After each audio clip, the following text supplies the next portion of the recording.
Hello বন্ধুরা, আসসালামু আলাইকুম। কেমন আছো তোমরা সবাই? দেখো বন্ধুরা, এই শীতে মা আমাকে গোসল করিয়ে দিয়েছে। কি একটা কাজ করলো বলতো? এই শীতে মানুষ বাঁচতেছে না ঠান্ডায়, আর সে আমাকে গোসল করিয়ে দিয়েছে। হ্যাঁ, আমরা ঘুরতে যাব, তাই জন্য আমাকে একটু সাজুগুজু করাচ্ছে, আবার লেজ ধরে টান দেয়। ধুরো, এই বেটি চালায় তো আর শান্তিই নাই আমার। ডলেই যাচ্ছে, ডলেই যাচ্ছে, ডলতে ডলতে আমার চামড়ায় তুলে ফেলবে নাকি মা? দেখো, এখানে আবার ঢং করে খাবার দিয়েছে, সাথে আবার হিটারও চালিয়ে দিয়েছে আমার জন্য, গাটা শুকানোর জন্য।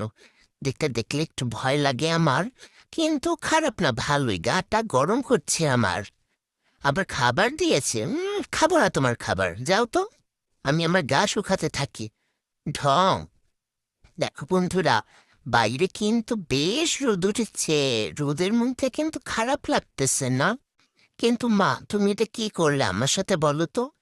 আমার খুবই কষ্ট হচ্ছে এই শীতে। কেউ গোসল করে, মানুষই করে 1-2 সপ্তাহ পর, আর আমাকে সে গোসল করিতেছে এই ঠান্ডার মধ্যে। আমি একটু হাত পা চাটাচাটি করে একটু শুকাতে থাকি। বন্ধুরা, তোমরা আমাকে অবশ্যই লাইক কমেন্ট করবে কিন্তু।